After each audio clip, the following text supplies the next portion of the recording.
Ever wondered about the best way to budget as a gig worker?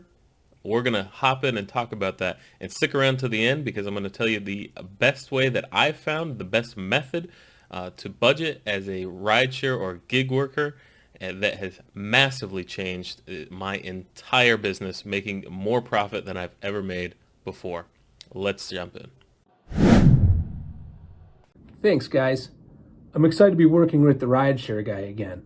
My firm has been helping Uber and Lyft drivers who've been denied employment because of background checks. We've helped literally hundreds of consumers all around the country who've lost a rideshare job because of a false background check.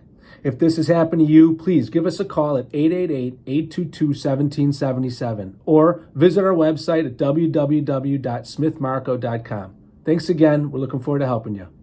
Hi, I'm Tyler from the RideShare Guy. On today's episode, we're going to be taking a look at budgets, exactly how we do that as a gig worker. There are a lot of things that are different with gig workers than regular employees. So let's first look at the reasons why, especially as gig workers, rideshare drivers, delivery drivers, that we absolutely need a budget. So first is that our income varies. So we may have great weeks, we may have a great day, we may have great months, but eventually we're going to have a bad day.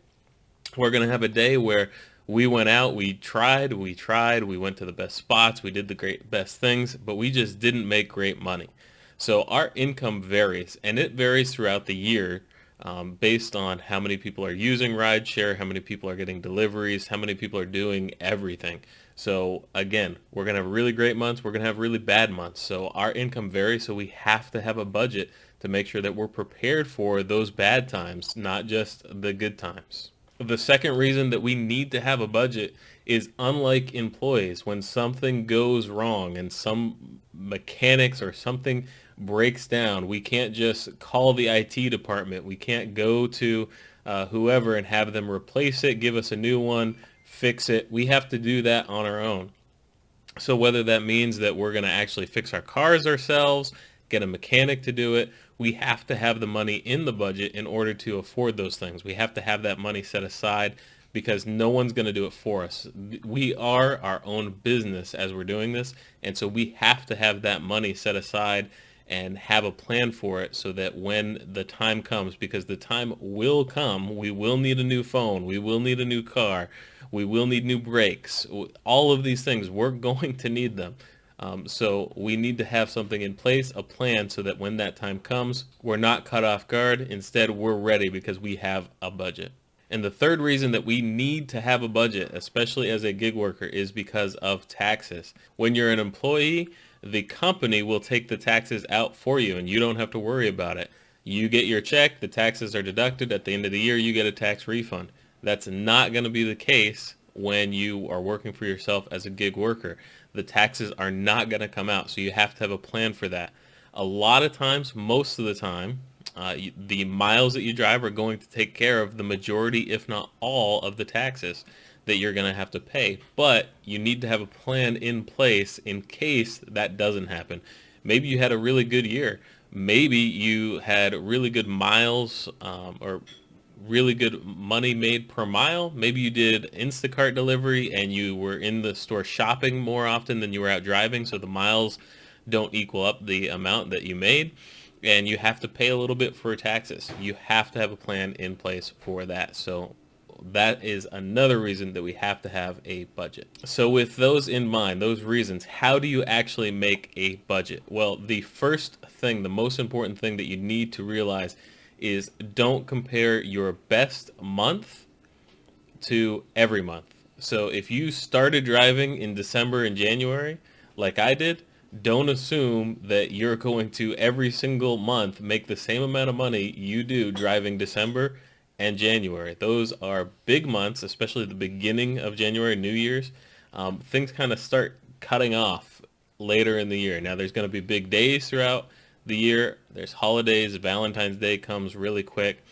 But those big months near the end of the year are not going to be anywhere near what you're making or going to be so much more than what you're making in other months. So don't plan as if every single month you're going to make the same amount as you do with your best month. So what you do instead is, hopefully you've been doing it for a while. If you haven't, we'll talk about how to do that. But if you've been doing it for a year, you can actually take your income for the entire year, divide it by 12, and that way you know about what you're going to make per month on average. We're going to base everything on averages here because, again, you're going to make a little bit more in other months and a little bit less in others. So you take the average, and that's what you budget on. You don't budget on your best month or what you think you can make.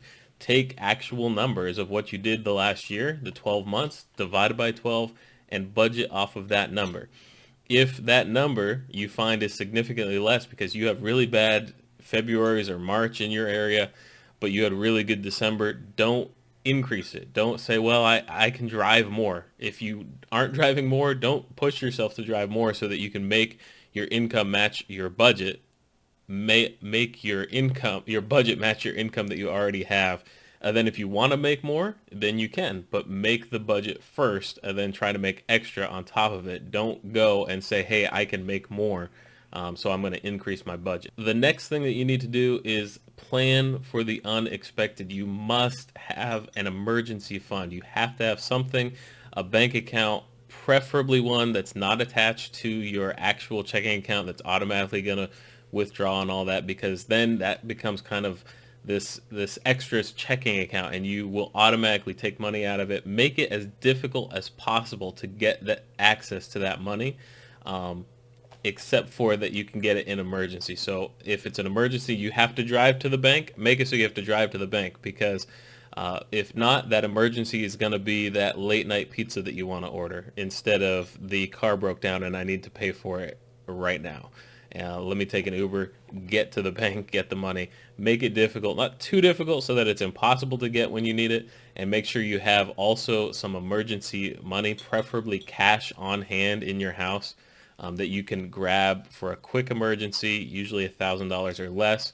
Have that actually on hand so that you're able to have money when the time comes, and then have another separate bank account that you're setting up that is difficult to get to, that is for even larger expenses. Next, plan for the expected. We already mentioned, as you're driving, you're a gig worker, you're going to need a new car, you're going to need new tires, you're going to need new brakes, you're going to need oil change, your phone will wear out, you'll need a new one, you're going to need new clothes. All of these things are expected things. You know that eventually you're going to need them, so plan accordingly. If you don't have a car payment right now, make a car payment in the way that you're putting money in a savings account for a new car. And that way, when the time comes to get that new car, you have, if not the total amount that you need for the car, you at least have a nice down payment so that you can do that and then continue to make that car payment, this time actually a car payment and not just going into savings. But always make a car payment, no matter if you have a car payment or not. And that way, when the time comes, you have money set aside for a car. Same with phones. You know, every few years you're getting a new phone. You're like me, I try to hold on to them as long as possible. I usually get 3, 4, sometimes 5 years out of a phone. Save money, whether that's every month, every year you want to save a little bit of money. You know that phones are going to cost about $1,000. The phone, all the new top of the line phones coming out right now cost about $1,000. You can usually get them for a better deal, but just plan accordingly. Say, hey, I need $1,000 in 4 years. I just got this new phone. 4 years from now, I need $1,000. Let's divide that and budget that monthly into a savings account so that when the time comes, I can have that ready and I can just buy that phone. And then the final part of budget, especially as a gig worker, something that we always forget is retirement. With our employees, when we're working regular 9-to-5 jobs, we have a 401k, we sign up for it, we forget about it, we never think about it again. The money comes out, everything's great. When we're working for ourselves as gig workers, we don't have that. We don't have someone who's taking the money, adding it to a 401k with a company match. We don't have any of those things, but we still need to plan for retirement. We need to have something in place, something so that when the time comes, we're not having to drive for Uber or Lyft or do all these other things for the rest of our life. We want to make sure we have something in place. So get a 401k. You can go to any brokerage account, set up your own 401k, make a regular contribution, set up automatic contributions, just like it was automatically coming out of your paycheck as an employee. Make sure it's automatically coming out of your bank account as a gig worker. So make sure that you're doing all of those things. Make sure you have on budget exactly what you need. and you will do really well as a gig worker. Now, the best method that I've found for running any business, not just the gig rideshare delivery, is the profit first method. Now, if you haven't, there's a book on this. I highly recommend you check it out. This method has made it so that my business that I run has able to not only for the first time run and I'll profit where the business has money, but I'm actually able to spend on silly things that I just want to spend on because there's extra money in the business. So just following that method is a great way. We're not going to get into all the details on that. There's a lot of stuff out there, but an awesome book. If you haven't, check it out. Highly recommend it. It's a great budget method for businesses. So hopefully you found this video helpful and useful. If you have any questions or comments, please leave them below. We read every single one of them. We really appreciate it. Please subscribe to the channel. It really helps the whole channel out. There's new videos that come out every single week. And please stay safe out there, everyone.